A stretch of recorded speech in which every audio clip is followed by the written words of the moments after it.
2026 is here, and it's not just another year, it's your year. No more losing motivation and no more pausing on creating your dream life. In today's video, I will be sharing how you can achieve that by resetting, creating goals, making vision boards, and more. If this is something you want to achieve, keep on watching. Hi everyone, welcome to or back to my channel and Happy New Year's. I really love this time of year. I think it's so much fun and I always think it's so cute to see what other people do. But if you want to feel motivated or you just want to find ways on how to make 2026 your best year, this video is for you because today I'm going to be sharing with you guys how you could achieve that. So I hope you guys enjoy and let's get started. Okay, with any reset, whether it's for a new season or a new year, I feel like cleaning and decluttering is very important, and it's usually the first thing that I do. Once my physical space is clean, I could start focusing on my goals, my vision boards, and just do all the fun things. So if your space needs to be clean or decluttered, now is the perfect time to do it, so you could start off 2026 feeling refreshed and just like everything is put together. So my room for the most part is clean since I cleaned it a few weeks ago, but here are the things that I want to work on. So first, I want to go ahead and declutter my drawers because I have so many things that I haven't worn in a long time and I could just get rid of them and donate them. I also want to clean out my closet because it is a mess. It just gets messy so fast and I just need to go ahead and keep up with it, so I want to make sure to do that before the new year. I also want to wash my sheets, and then I also want to declutter my makeup because I have a lot of products that I don't use anymore, so I could just go ahead and throw them out. We also need to take down my Christmas decorations. I also want to dust some areas and then end by vacuuming, so let's get to cleaning.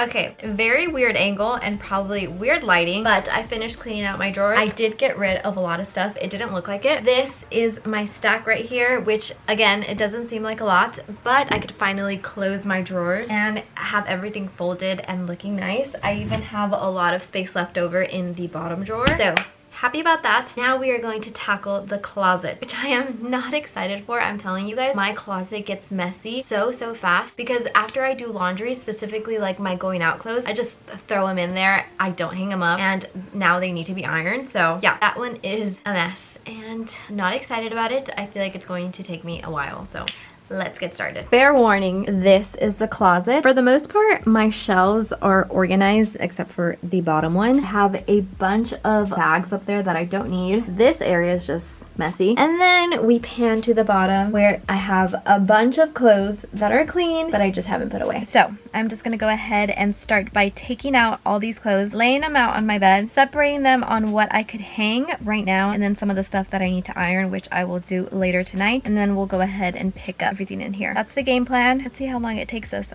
Hopefully not too long.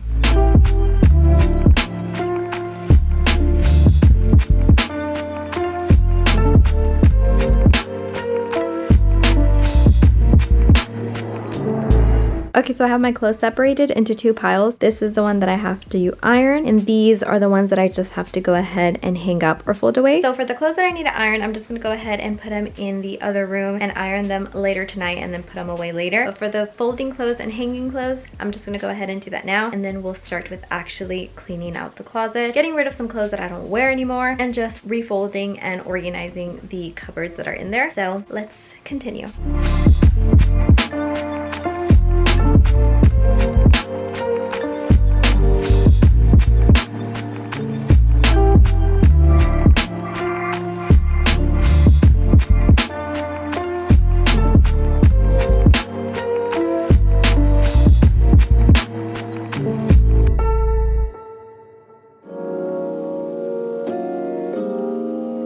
Okay, so I went ahead and took some things that I feel like I'm not going to wear anymore. I'm gonna go ahead and try them on just to make sure that I really don't want them. But I'm feeling like if I'm like debating them, I probably am not going to wear them. And once we are done with that, I'm gonna go ahead and go through these little areas and just take out majority of the clothes because I feel like since they're folded, I don't really pay attention to them. And if I'm not paying attention to them, that probably means that I haven't been wearing them. Let's continue.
finished decluttering my makeup. I have a full bag of stuff, and then my makeup drawer is looking cleaner. So if you have makeup products that you have been keeping and not using, go ahead and do yourself a favor and just declutter it and throw it away, because it's probably not good anymore. And two, let's not let it keep up space, because if we don't need it, just toss it. But yeah, that was the last thing I wanted to declutter. So I am feeling very proud of myself. Now we're gonna go ahead and start taking down the Christmas decorations, and then we'll finish off by dusting and vacuuming.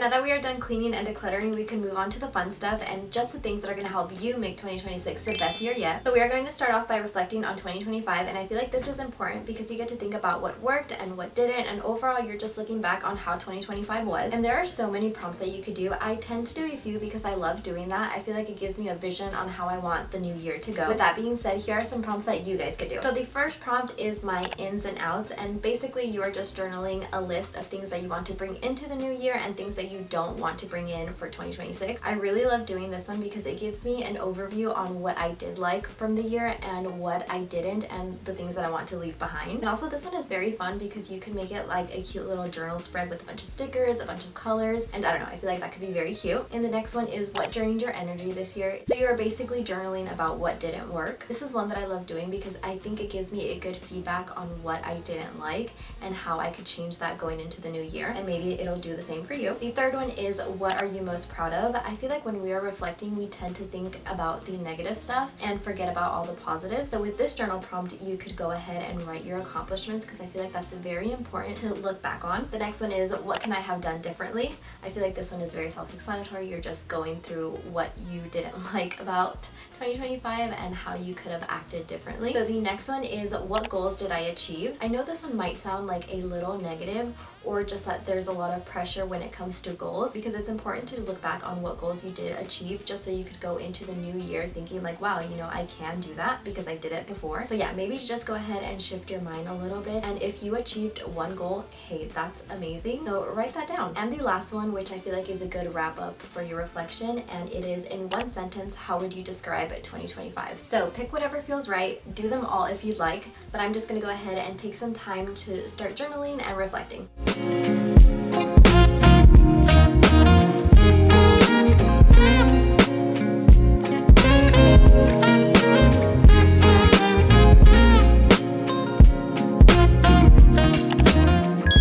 Okay, let's talk about goals. So when I think of a new year, I always think about goals, and truly setting goals is very important because it's going to give you a guide on how to make 2026 your best year. And when making goals, we have to make sure that they are SMART, and that stands for specific, measurable, achievable, realistic, and time-bound. And it's important to set them up that way because it allows you to create a specific plan on how you could achieve those goals and how to measure them. And to break down SMART goals a little bit further, I have a little cheat sheet right here. So when starting off with specific, you have to write out what will be accomplished and what actions you will take to achieve that goal. For measurable, you would ask yourself, like, what data will you use to measure this goal? Like, are you going to journal about it? Are you going to take pictures of it? Things like that. And then for A, achievable, you're going to ask yourself, is this goal doable? Do I have the necessary skills or routines to actually achieve this goal? And then R stands for realistic, and is this goal realistic to my lifestyle, and why is it important? And then for T, for time bound, you would ask yourself, what is the time frame for this goal? Am I going to achieve it in a month, in 6 months, or in a year? And I feel like when you ask yourself these types of questions, it gives you a good vision on how you could achieve your goals and what necessary routines or skills you need to start implementing to achieve those goals. So quickly, I'm going to go over some goals that I had from last year. So I want to have a healthier diet, and I had written a plan that I will focus on eating whole foods, for instance, adding a veggie to a dinner or eating a high protein diet. And I will also try to limit my intake on sweet. And I said I was going to measure this by only allowing myself to eat out twice a week and asking myself if I used all the food groups in whatever meal I was having. And another goal that I had was I want to be more physically active, and the plan for that was I will fit a workout 2 times a week, and I wanted to make sure I got 5,000 steps in a day. And I wrote that I was going to track this by taking a progress picture every week and creating a journal spread on my workout. Okay, and the last goal that I'm going to be talking about that I wrote for 2025 was I want to fix my sleeping schedule, and the plan that I wrote for that is I will create a set routine for the nighttime in which I will try my hardest to follow daily. I will begin winding down an hour before bed where I am not using my phone, and instead I will be reading or journaling. And I said I was going to track this by sleeping 5 to 10 minutes earlier each week until I get to my desired time. And then some little miscellaneous like intentions. I said that I wanted to read more, I wanted to meet new friends, I wanted to step out of my comfort zone.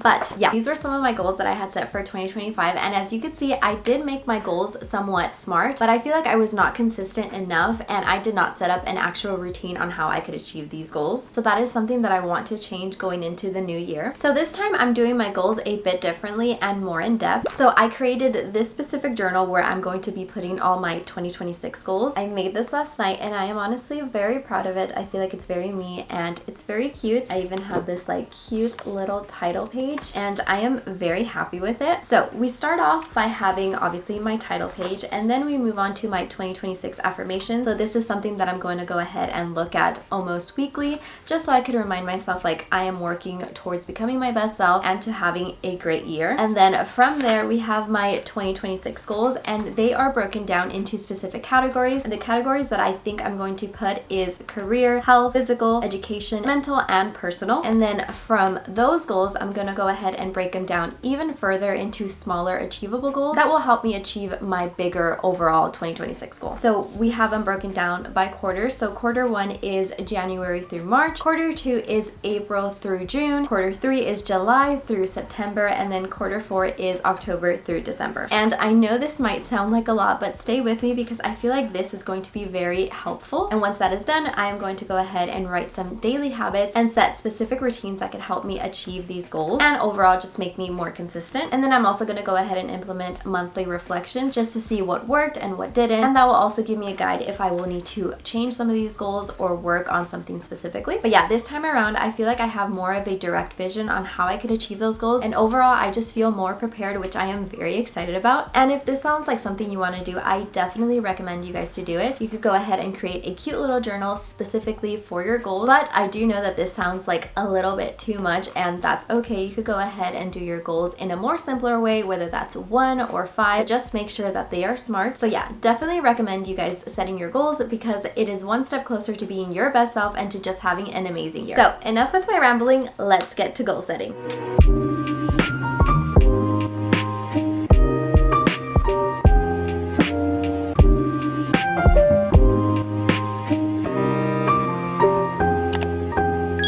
So routines and goals go hand in hand. They are what help us keep us consistent and accountable, and if you don't have one, or if you have one that is not benefiting you, let's change that. And you might be asking, well, how can I do that? Well, let me go ahead and tell you guys based off of one of my goals, because like I said, goals and routines go together and you need to have one to achieve the other. So for example, let's say that you are trying to have a consistent sleep schedule by the end of the year. So the routines that you need in order to accomplish this goal is to have a set night routine and a set morning routine. And if your current routine right now is that you're waking up late, or you're going to sleep late, or you wake up and you're going on your phone, or if you're going to sleep with your phone, that is not a healthy routine, and that is not going to be sustainable in order to achieve your goal of sleeping consistently, if that makes sense. Okay, let's start off with creating a night routine, because with this goal, I feel like the night routine is the most important. So this is just an example, and you could use it to base it on your other goals that you may have. For a night routine, you're going to want to go ahead and start winding down earlier. Let your body know that it's almost time to go to sleep. And you want to make sure that this routine is simple and doable, just so you don't go ahead and overwhelm yourself. So let's say for me, my desired bedtime for like the first few months is midnight. So I'm going to go ahead and start winding down like about an hour and a half before it hits midnight. So I'm going to start off by dimming the light or doing some very low stimulant activity like journaling or reading. And I'm also going to like put my phone away on the other side of my room. And then I'm going to be doing my nightly non-negotiables, which is like brushing my teeth, doing my skincare, and ending by reading. And once you do that consistently, your body is going to know like, oh, like it's time to go to sleep, it's time for reading, it's time time for journaling. And once you are done doing that, you're going to get into the habit of like, oh, I'm feeling tired, this is the time to go to sleep after that. And hopefully that is making sense. But you are going to want to do like these things the same way, the same order every single night, because that's going to end up creating a habit, which of course is going to be a routine. And obviously the end goal is that you're going to be sleeping a bit earlier. And this would also apply for a morning routine. So you're going to start off by setting a specific time where you're going to wake up at the same time every single day. You're going to be doing your morning non-negotiables, which is like doing your skincare, brushing your teeth, making your bed, or whatever you have to do to make sure that your morning goes well. And if you have a good morning routine, it's going to set you up for the day just to get started earlier. And naturally, once you continue this, you're going to end up feeling more tired at the end of the day, which is going to help your night routine like go successfully. So both of those go hand in hand into making you achieve your goal. Hopefully I'm making sense. I feel like it's making sense in my head, and I don't know if the way that I'm explaining it is coming out right.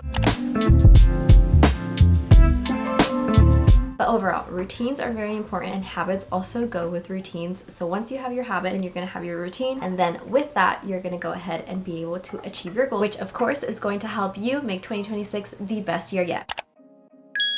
Okay, so it is the next day, and now we get to move on to my favorite part, and that is vision boarding. I'm gonna go to a cafe and just scroll on Pinterest while I drink a cutie little beverage. And if you haven't made your vision board yet, I definitely think you should. And you could even go to a cafe and make a cute little date out of it. And I feel like that could be so much fun. And once my Pinterest board is done, I'm gonna go ahead and pick out some pictures, print them out, and then create my physical vision board so I could go ahead and see it daily. So let's pack my things and let's go.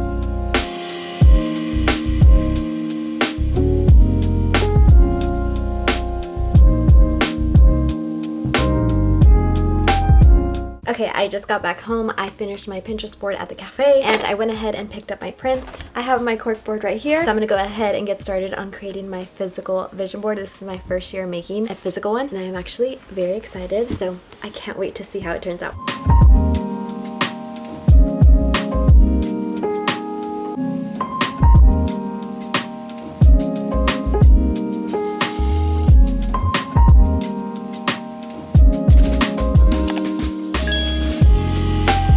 Okay, apologies for the lighting, but the last thing that we are going to do to help you guys have the best year yet is that we're going to have a little self-care night, and I really love having these types of nights. I feel like it's so relaxing and so cute. And we're also going to be creating a letter for our future selves to open at the end of 2026, which I did it last year and I really loved doing that, so we're going to do it again. But yeah, I just showered. I ended up putting these cute little matching pajamas. I always feel put together when I have pajamas. But enough with my rambling. I'm going to go ahead and just start putting leave-in conditioner.